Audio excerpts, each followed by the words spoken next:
Hey guys, Coffee with Brodes is back starting March 28th, which is opening day. Join the Brodes Media membership here on YouTube for $4.99 a month, and you will have access to Coffee with Brodes live streams every Monday and Thursday at 11 a.m. It'll be laid back, super chill, and very interactive with the chat. Also, there's a Brodes Media Discord channel too that is currently active, where we will communicate when games are going live and talking about all the action as it happens in real time. Nothing is changing with the current pods. This is just an added bonus if you want more of this obnoxious asshole in your life. I'm looking forward to starting with Coffee with Brodes live streams March 28th, and make sure if you're interested, you grab your membership today. Thank you all so much for the wild and crazy support. Can't wait. Looking forward to it. All right, enjoy the show. Brodes Media.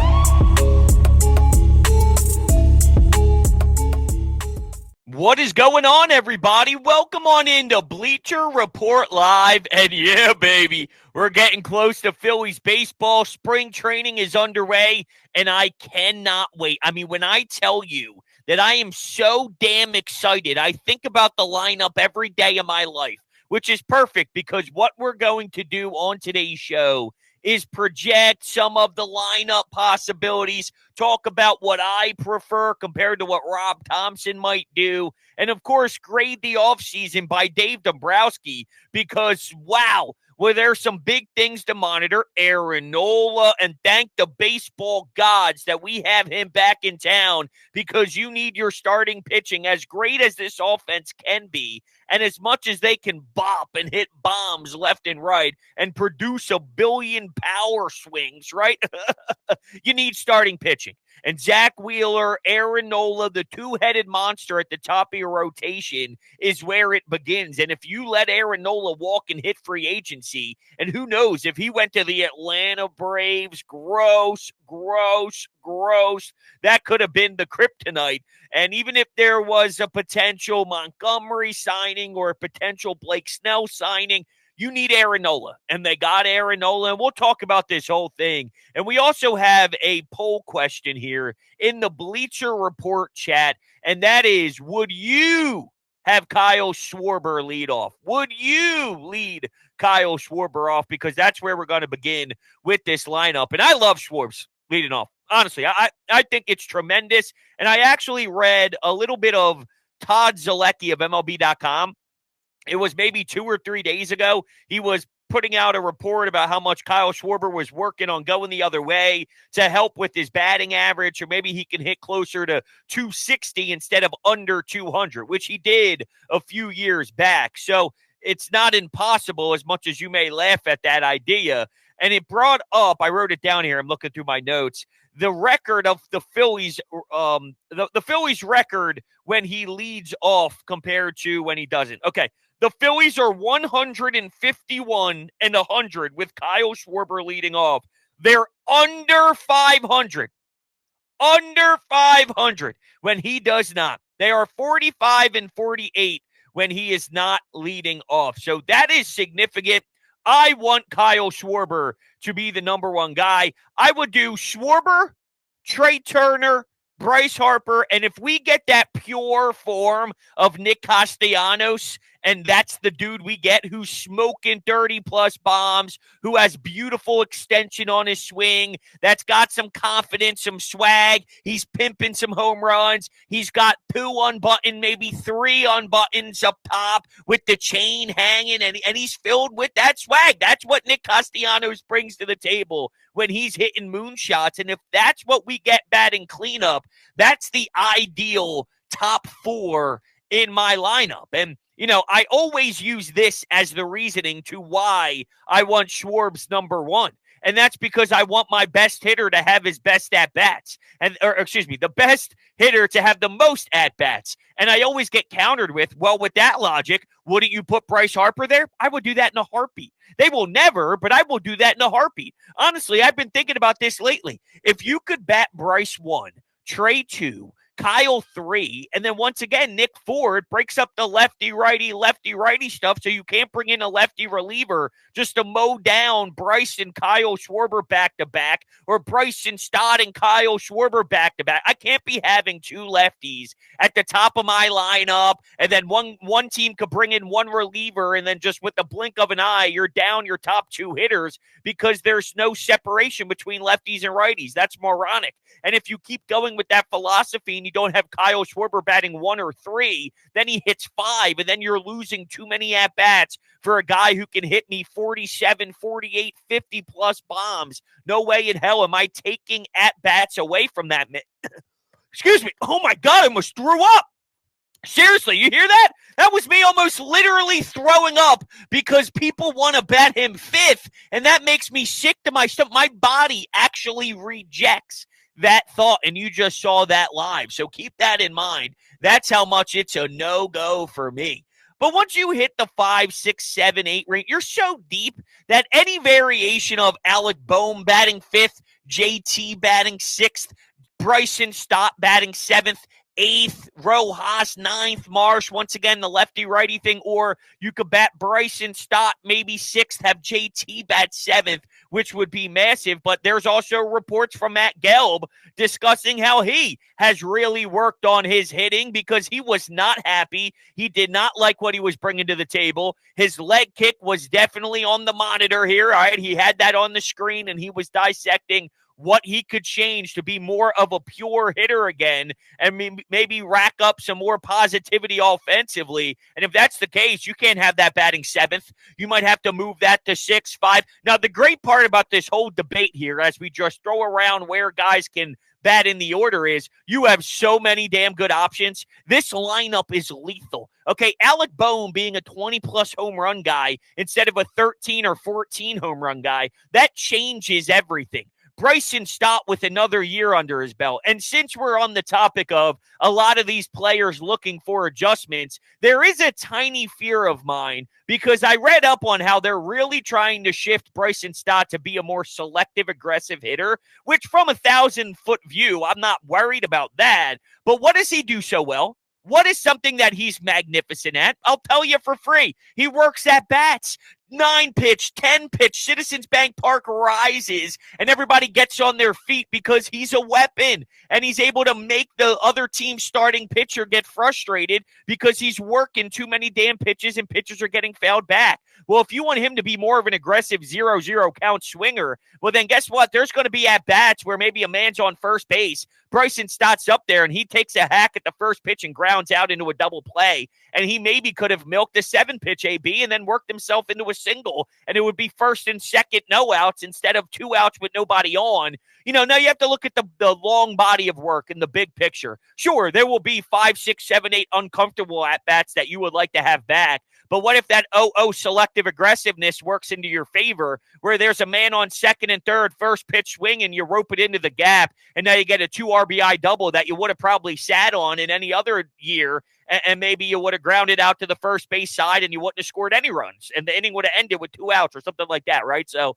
you know, there's always a pros and a cons list to it all, and that's just something that I've been thinking about. Now, in the chat, we have Nick discussing how JT Realmuto batting second today in the lineup. Yeah, spring training lineups are never going to be the same as anything else in the regular season and all until you start to get really towards the back end of things. So I don't put too much thought into what Rob Thompson's doing for the lineup in spring training. And it looks like on the Twitter, I'm sorry, I always say Twitter because I'm so used to Twitter polls. On the Bleacher Report poll, stunned by this result. 36% of the voters would bat Kyle Schwarber leadoff. 64 would not. And my argument is this team's getting to the NLCS. And by the way, Kyle Schwarber, go back and look at what some of the damage Kyle Schwarber was doing. Oh my God. Oh my God. Kyle Schwarber is just ridiculous. But this team's getting to game 6 of the World Series and losing to a team that's better than them in the Houston Astros. They didn't lose because of Kyle Schwarber. And this team is constantly being the biggest threat in the National League, where they are taking down teams like 100-win Atlanta Braves squad, high 90-plus win Atlanta Braves squad. That team's a juggernaut in the regular season, and they're a breeze. They should have beat down big time on the Arizona Diamondbacks, and the reason why they failed wasn't because Kyle Schwarber led off. That's not why. Kyle Schwarber leading off puts this team in a position every single year to win a World Series because of his leadoff ability. And for some reason, there are a bunch of fans that hate it because in 1943, the batting order was supposed to be speed first. The game has changed. Aaron Judge bats second. In what universe is Aaron Judge a two-hitter? Trey Turner was batting second behind Mookie Betts in L.A. He wasn't an automatic leadoff guy. Now, Mookie Betts is a different player than Kyle Schwarber, but we live in an era where Aaron Judge bats second. Aaron Judge is not a two-hitter, but he is, and he should be. And in my world, he'd be a number one hitter because I want my best guys to have more at-bats. There was a research done where you get 30-plus more at-bats if you bat one compared to if you bat 3, 4, 5. I forget exactly where it was in the lineup, but regardless, it's just like Kyle Schwarber gets 30 more hacks at it than everybody else. In what world would you not want to have that from 1,000-foot view? Like, I think that's crazy. Green says he should not be far than 5th spot. What does that mean? He should not be far than 5th spot. Are you saying he should be batting 5th, or he could bat 1, 2, 3, or 4, and any of that tickles your fancy? I'm a misunderstanding on where you're going with that. But yeah, I mean, I have some things that would satisfy me. Here's one for the non-Kyle Schwarber leadoff people that I could live with.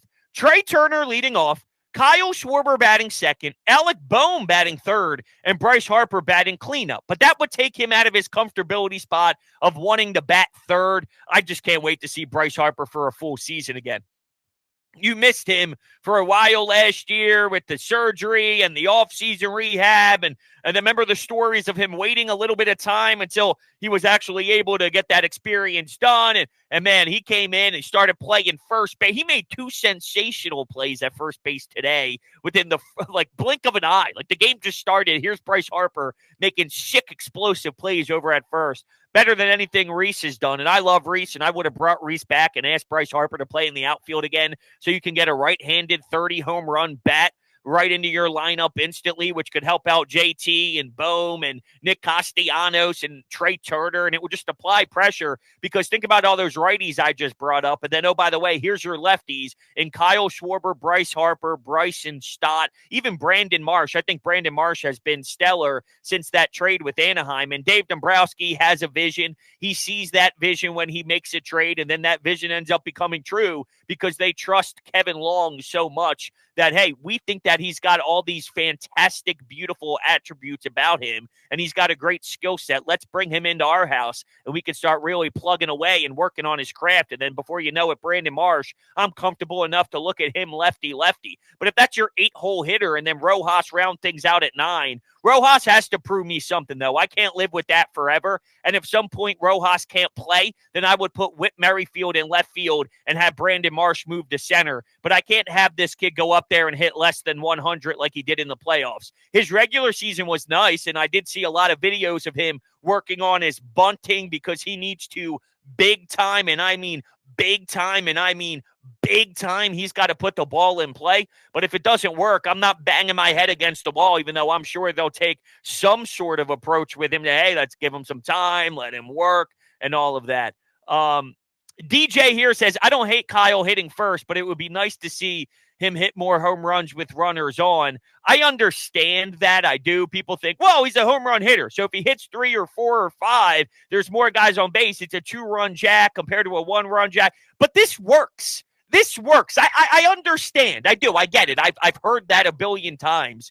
But this works, and this works tremendously. It works for whatever reason. I know it doesn't make sense because we grew up a way where this wasn't what you did. But that's changed. And now it does make a lot of sense because baseball is now different than it once was. This team's identity works with Kyle Schwarber there. Would it still work if it was Turner?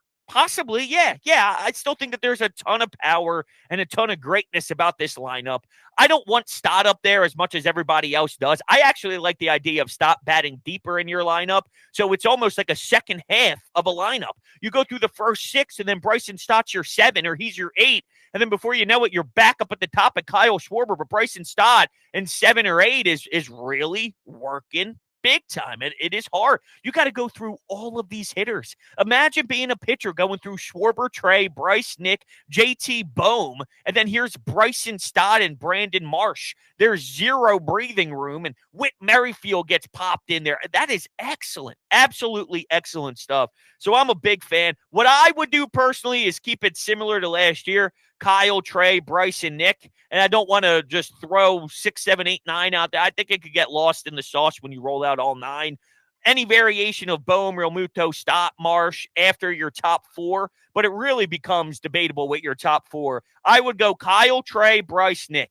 You could talk me into Trey, Kyle, Bohm, Bryce, but, because I want a lot of guys, I want my top guys to get a lot of at-bats. You can convince me into Bryce leading off, even though I don't really think that's going to happen. That's just more of a dream that I have, and I've been thinking about it pretty heavily over the last few nights. Let's get to grading the offseason. I give Dave Dombrowski a B+. A B+, and I'm actually tinkering towards an A. The only thing I think at this point that would put me in A territory, though, is getting Montgomery. He's waiting out the market. It doesn't seem like the Blake Snell thing tickles his fancy. Whether you talk about innings pitched, he's a 5-inning pitcher, even though it comes with Cy Young accolades, right? Like, we nitpick the fact that he only goes 5 innings. He barely pitches any inning, but he's Cy Young caliber guy. It's pretty remarkable that this is the way baseball is now, but the game has changed. If you haven't heard me say that yet before. Now, here's Montgomery. If you could land him, that would push this to an A. I don't want to downplay how massive it was to get Aaron Nola back here. And people say, oh, well, you just sort of ran it back. Well, no, because you could have lost Aaron Nola. You legitimately could have lost Aaron Nola. So I don't view having him return and paying him a nice contract to you're just running it back. No, you lost him technically as a UFA for a short amount of time, and regaining him is super important. And the Whit Merrifield thing can't go unnoticed, because the reason why you went down swinging in the 4th inning with a ton of guys on base against the Arizona Diamondbacks last year, the reason why you let the season go on the line with Rojas is because you didn't trust Pat Shea or Jake Cave or Stobbs or any of these guys on your bench. You bring in a Whit Merrifield, and he's someone who puts the ball in play. That 4th inning with bases loaded could have been the difference in that series, could have been the difference in advancing to the World Series for 2 straight years, 2 consecutive years. Whit Merrifield being on your bench, that is huge. And those are 2 big deals in this offseason that I think you have to value if you're studying Dave Dombrowski. I have a little fear that they get sucked into the excitement of Whit Merrifield because he's trying to transition into from an everyday player to more of a rotation guy. And I've seen more along the lines of under Joe Girardi, though, them get sucked into Didi Gregorius when it was obvious he shouldn't be playing shortstop, but because he's a pro, and we saw it with Gabe Kapler with the Sean Rodriguez nonsense, there's something to be said about managers really showing the love for vets who don't really deserve as much time as others, but they play them nonstop. I better not see Bryson Stott out of the lineup consistently when a lefty starter's on the mound because they prefer Whit Merrifield playing second base with a right-handed bat. That would piss me off. I know days are going to happen where you give Trey Turner a day off or you give Bryson Stott a day off, and I bring up Trey because you can always move Bryson Stott around the diamond and have him play shortstop for a game or so. If you did want to have Whit Merrifield play second base instead of maybe going into the outfield, it happens over 162. But I'm saying, consistently speaking, if we live in a world where Bryson Stott's missing out on lefty at-bats for Whit Merrifield to an aggressive level, I'm going to be disgusted. That's not a Dave Dombrowski offseason problem. That would be a how Rob Thompson is handling the lineup problem. And, that's just something to monitor from a distance. I just need to make sure that that's noted. Re-signing Aaron Nola was super important. And we also learned how big their contract was for Yamamoto. They were not playing games. They went out and put together a package where Bryce Harper made an appearance in the package to try and snag Yamamoto from the Dodgers and Shohei Ohtani. Now, at the end of the day, there's not much you can do when someone wants to go there. But knowing that they put their foot on the gas and was willing to go that extra mile and spend more money than the Dodgers to try and bring this dude in here, they don't play any games. Now, maybe that tells you they're not satisfied with their starting rotation, though, or Yamamoto is that good in their eyes that they have to take that big swing and they'll live with the results. If they don't get him, so be it. They're still proud of a rotation that's filled with a Zach Wheeler, Aaron Nola, Ranger Suarez, Taijuan Walker, and then a Christopher Sanchez. But you have to find more depth in your rotation. I remember talking to Scott Lauber, who does a phenomenal job covering the Phillies for the Inquirer. And one of the things he brought up last year, or was the year before, I forget which Philly season it was, but about a month or two into the year, the Yankees and the Phillies used the least amount of starting pitching. And with the openers these days and with bullpen games and with guys getting 6 days off to try and really expand the rest for some, you need a lot of starters. And I do have a fear that if you don't gain one more guy, and I want Andrew Painter and I will make Abel look good in his spring training opportunity, what was that, maybe 2 days ago or so? Maybe it was 3 days ago. Some of these days are all bleeding into one another. Well, nowadays, we don't even, still, in this world, how we don't have baseball on my television during spring training is a joke. I want to watch my Phillies play no matter if it's spring training or not, no matter if it's a road game or this game. I want to see it broadcasted. I mean, it's 2024. We have enough technology here. Let's go, people. Let's go. But I lost my train of thought there. Yamamoto, their pitching staff, is it as good? Yes, I want it to be where they have Christopher Sanchez as the sixth guy, slot someone in between Aaron Nola and Ranger Suarez. Montgomery's waiting, and Montgomery's a legitimate pro. All right, he doesn't get overwhelmed. He's been around the game for a long time. It's a no-brainer to get Montgomery in here. You have to deal with a lot of these free agents and Scott Boras, but you've done that in the past. You're even dealing with that now as Bryce Harper wants an extension until he's 45 years old, which is an absolute joke. I hate that. I really do. That's silly to me. That's malpractice as an organization to sign him that long. Nick brings up in the chat here, they offered a lot for Yamamoto. Why can't they offer something crazy for Well, you don't have to offer anything crazy for Snell or Montgomery because they're still out there. And the reason they're still out there is because you don't have to go crazy for them. Going crazy for them right now, Nick, after you watch sort of the market play out, would be foolish by Dave. One of the reasons why I think Dave Dombrowski is so sharp is because of his ability to wait out the market and be patient and be poised. The year you got Kyle Schwarber, you also bring in Nick Castellanos. I didn't expect that, right? And it came out of nowhere. It's like, whoa, we're getting both of them? That's because he's very savvy with his approach. And I wouldn't say either of those contracts were, yes, it's still big money and whatnot, but it depends on how you label crazy. Sure, Nick doesn't always live up to the expectation set and all, but I wouldn't say that it was obnoxious at the time to sign Nick and Kyle for that money. It was about what they were expected to go for. It was just nice how patient Dave Dombrowski was to make it all happen, and you got to play that the right way. So I'm with you on Montgomery, though. That would be my preferred for sure. All right, hey, we're going to head out of here and wrap things up. I give Dave Dombrowski a B+, and it has the ability to be an A if you go snag yourself a Montgomery. And there weren't that many holes to fill. Look at this lineup. JT Realmuto, Bryce Harper at first, Bryson Stott at second, Trey Turner at shortstop, Alec Boehm at third, left field, Brandon Marsh / whatever you want to do if Rojas isn't playing center, but Rojas playing center and Nick Castellanos playing right. There wasn't that much opportunity to make a big splash with free agency on everyday players. Now, you're starting pitching, your bullpen, yeah, for sure. But I like a lot of their bullpen. I like Jose Alvarado. I'm hoping for a Seranthony Dominguez bounce back.